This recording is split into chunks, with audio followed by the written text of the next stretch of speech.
बिस्मिल्लाहिर्रहमानिर्रहीम। नाज़रीन सामीन अस्सलाम वालेकुम। मैं डॉक्टर मंजूर से मलिक हेल्थ टिप्स अपडेट में आपसे मुखातिब हूँ। मैं आज आपसे डिस्कस करूँगा कि 50 साल की उम्र के बाद जल्द को कैसे जवान रखा जाए, कैसे सेहतमंद रखा जाए। आम तौर पर देखने में आया है कि 50 साल की उम्र के बाद जल्द पे झुर्रियाँ आ जाती हैं और उसके जल्द कमज़ोर हो जाती है और लटक जाती है। तो उसके लिए हमें क्या तदाबीर करनी चाहिए कि जिससे जल्द जो है हमारी सेहतमंद रहे। आम तौर पर उम्र के साथ अक्ल तो बढ़ जाता है और इत्मीनान भी बढ़ जाता है, लेकिन हमारी जल्द जो है वो नरम हो जाती है, लटक जाती है और उसमें झुर्रियाँ आ जाती हैं। तो उसकी वजूहात क्या हैं और इसे हम कैसे मेंटेन रख सकते हैं, कैसे बेहतर रख सकते हैं, तो इस बारे में आज आपसे डिस्कस करेंगे। तो एक्चुअली 50 साल की उम्र के बाद औरतों में और मर्दों में हार्मोन्स जो है वो इम्बैलेंस हो जाते हैं।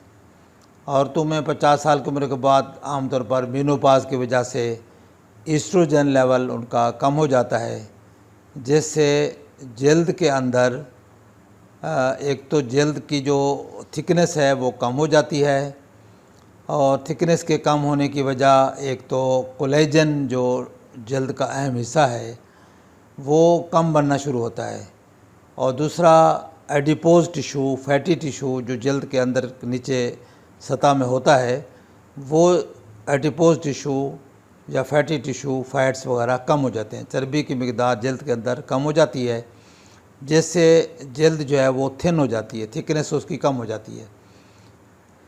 थिकनेस कम होने से उस जल्द में लचक कम हो जाती है और जल्द लटक जाती है और उसके अंदर झुर्रियाँ पैदा हो जाती हैं।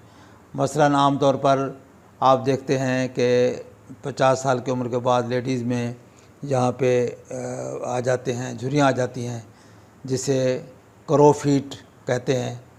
तो यहाँ पे इसके अलावा लिप्स के ऊपर डीप सा एक गड्ढा सा बन जाता है, या गाल के जो स्किन है वो लटक जाती है। इसी तरह गर्दन की और जबड़ों के नीचे की जो स्किन ढलक जाती है।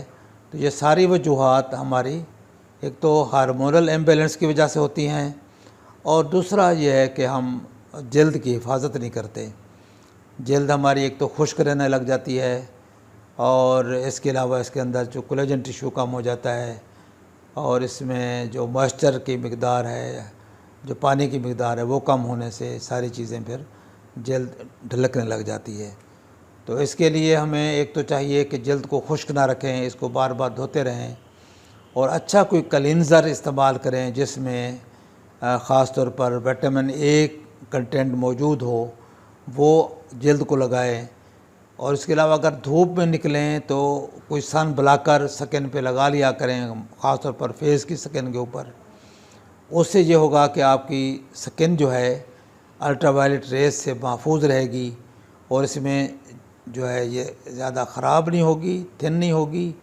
और इसके अंदर ख़ास तौर पर जो वाइट रेस के लोग हैं, अंग्रेज़ लोग हैं, उनमें तो सन की वजह से बाज़ औक़ात कैंसर भी पैदा हो जाते हैं, क्योंकि वो सेंसिटिव होती हैं उनकी जल्दें, और जब सन में एक्सपोजर होता है तो उनके अंदर फिर कैंसर के जो एलिमेंट हैं वो पैदा हो जाते हैं, और उसमें कैंसर, स्किन का कैंसर वगैरह ज़्यादा पाया जाता है। तो एक तो सन ब्लॉकिंग अगर एजेंट लगाएंगे तो उसको कम से कम आपकी जल्द हेल्दी रहेगी। और इस तरह का कोई चांस, क्योंकि इवन ब्लैक रेसेस में भी मौजूद है स्किन के कैंसर, हमारी जो लोग हैं जो ब्लैक रेसेस हैं उनमें भी ये चीज़ें मौजूद हैं। ब्लैक रेसेस हैं या हमारे जो दरमियाने लोग हैं इंडो पाक के, इनमें भी वो एलिमेंट मौजूद होता है, लेकिन हमारे लोगों में वो कैंसर का एलिमेंट कम है बनिस्बत वाइट रेसेस के। तो सन ब्लॉकिंग अगर आप क्रीम्स वगैरह लगाएंगे तो उससे आप धूप की शिद्दत से महफूज रहेंगे। इसके अलावा अपनी जल्द को आप हाइड्रेट रखें, इसको तर रखें हमेशा। एक तो हॉट जो है आप बाथ ले सकते हैं, लाइट हाथ बाथ ले सकते हैं, उससे आपकी जल्द थोड़ी सी फ्रेश होगी। वैसे जनरली बाथ भी लेते रहेंगे, हाथ मुंह धोते रहेंगे तो उससे भी काफ़ी फ़ायदा होगा। और ख़ास तौर पर अगर ऑयली स्किन है तो उसके लिए थोड़ा हॉट बाथ जो है उसके लिए ज़्यादा फ़ायदा देगा। उसके अलावा जो झुर्रियाँ हैं आपकी स्किन की, उसके लिए आप एक तो अच्छे कोई क्लींज़र यूज़ करें, अच्छे मॉइस्चराइज़र यूज़ करें जिसमें विटामिन ए की मकदार मौजूद हो। एलोवेरा जेल भी इस्तेमाल हो सकती है, उससे काफ़ी फ़ायदा होता है, उससे आपकी जल्द हाइड्रेट रहती है और उसमें कोलेजन प्रोडक्शन भी इम्प्रूव होती है। तो ये सारी चीज़ें करने से आपकी जल्द 50 साल की उम्र के बाद ज़्यादा हेल्दी रहेगी, ज़्यादा जवान रहेगी और आपकी सेहत और आपकी जो लुक है वो काफ़ी यंग महसूस होगी। और इसके अलावा कुछ जल्द की जो बीमारियां हैं उससे भी आप महफूज रहेंगे और इस तरह के जो जल्द के ऊपर झुर्रियाँ वगैरह हैं वो भी कम बनेंगी। तो ये एहतियाती तदाबीर करने से आप अपनी जल्द को फ्रेश रख सकते हैं और सेहतमंद रख सकते हैं। उम्मीद है कि ये वीडियो आपको पसंद आएगी और उम्मीद करता हूँ कि ये आप दूसरे लोगों से भी शेयर करेंगे ताकि ज़्यादा लोग इससे फ़ायदा हासिल कर सकें। अस्सलाम वालेकुम वरहमतुल्लाह।